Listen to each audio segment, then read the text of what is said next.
Okay, I'm man enough to admit when I'm wrong, I'm wrong. And oh boy, did I misread this one. Adrian Chase is Vigilante in the comics, but in the show, he's Prometheus. And next week, we're going to get the final showdown, I think. Welcome to the heart of the stories we tell. My name is Rob, and tonight I will be reviewing Fighting Fire with Fire, episode 15 of Arrow. And oh boy, was this all up in the air. It was an episode that focused on changing everything up and flipping the script on us. Those of us that follow the comic books really were in for a surprise. And you know what? The secret identity thing actually worked out well this week, where I'm not always the biggest fan. And a couple weeks ago, I said that Wild Dog and the Captain were my favorite TO. I've just decided Wild Dog with any straight man totally works, because him and Terrific this week were great. But before we get into that, let's throw this up here and go into specifics. So once again, it's stop. Spoiler time. So this was a big Team Arrow episode, specifically because Arrow himself barely was in it. Yes, we got to see Ollie doing stuff, but that was Ollie. And we got to see Vigilante and how Vigilante works, and mostly, we got to find out a lot more about Prometheus. Now, to be fair, Prometheus is one of my favorite ideas in comic books, even though I didn't always like him. I think that sometimes they failed him in his storyline. And as such, this is something of a departure of Prometheus. But I'm pretty psyched about it. I like the direction they took it in, and I even like the cliffhanger, even though I'm not normally a fan of cliffhangers. However, before we talk about that, I want to go into my other character that I've been complaining about all season, specifically Mr. Terrific and his big balls. Before the New 52, Mr. Terrific was one of the smartest people in the world and one of the best athletes, and just happened to be one of the most interesting characters in the JSA. In this, he's had some ups and downs, but those T-spheres are one of the great things that are an equalizer for him in the comics. They help him fight, they help him spy, and just in general, since he built them, they show how smart he is. I hope this is just the beginning of seeing just how badass Curtis Holt, Mr. Terrific, could be. Last week his costume changed up a little and was more comic book friendly, so I'm curious to see where they go. On top of that, there's the rest of Team Arrow doing some amazing stuff. I especially liked the new Black Canary in her showdown with Vigilante. The Sonic Scream is still showing to be her best weapon, and I'm glad they're remembering to use it, unlike when they had it on Laurel. And to be honest, I really didn't think I'd like her playing the cop role in The Bodyguard, but she's doing pretty good. On top of that, then we have the scene where Mad Dog, Terrific, and Spartan run into Vigilante, and Vigilante's getting a lot of play in this episode, because that gunfight was pretty awesome. I do have to question how Vigilante survived the fall he had, and exactly what Vigilante's up to with Prometheus. Now that we've removed Prometheus's mask and know who's behind it, I'm more confused than ever, and that's the sign of a good show.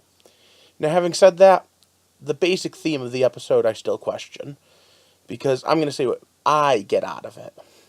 Hypocrite, hypocrite, hypocrite, hypocrite, hypocrite. The whole idea of the Arrow is fighting fire with fire. That's what vigilantes do. They go outside the bounds of the law when the law isn't enough.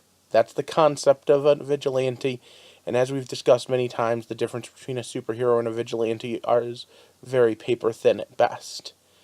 So tonight's episode, with the whole, oh, Felicity shouldn't be fighting fire with fire, and everyone thinking that, being dark isn't the right answer. Well, let me know what you think. Do you think that Green Arrow specifically, but all of them in general, come off as hypocritical when they say these things? I mean, we've seen some pretty dark stuff, and we still have the fact that Vigilante's a vigilante because he uses guns, but as you saw in the firefight, not only did they bring guns against him, but in brilliance, and I do like the T-spheres, they used the T-spheres pretty much as grenades on this guy. I mean, when you're blowing up the vigilante and saying he's wrong for using a sniper rifle, I think you've lost a little bit of the moral high ground. Now, having said that, I want to switch gears to talk about Felicity for a second. So she's going back to her roots and being a hacktivist, and wants to join up with others. And people are going to paint her decision poorly. They're going to say that she shouldn't be taking the law into her own hands and being yeah, who am I kidding? So she's joining a group called Helix, and I'll be honest, it's not something I'm familiar with, but my research shows that there's a couple of different ways the word Helix has been used in DC Comics. It's been an imprint, it's been a team of genetically modified kids who were taken away from their parents, and now I guess it's a hacktivist group. I'm not 100% sure on how Arrow's going to play it, because, well, my guesses so far this season have been way off. And I'm glad. I'm always happy when I get surprised by a story. That's one of the things that makes me enjoy it more.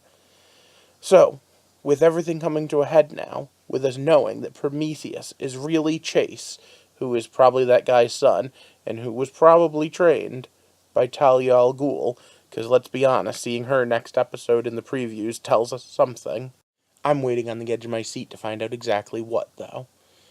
I know that we're still going to have something going on. I know that this Helix is going to play some major role. And I also know that we're going to have the downfall of Mayor Queen, most likely. But I'm not sure exactly what roles everyone's playing in it. This new Iron Man-like mechanical suit vigilante has me intrigued. And of course, Prometheus and his whole storyline has got to come to a head, along with what's going on with Thea and everyone else. As for right now, I'm just waiting for the next week. So, this is the part where I ask you to like and share this channel, and of course subscribe if you haven't already, because I think we're in for one wild ride with Arrow this year, with the whole Berlantiverse. And hopefully, you can join me as we take a walk through it and all of the rest of the stories we tell. Thanks for watching and have a good night.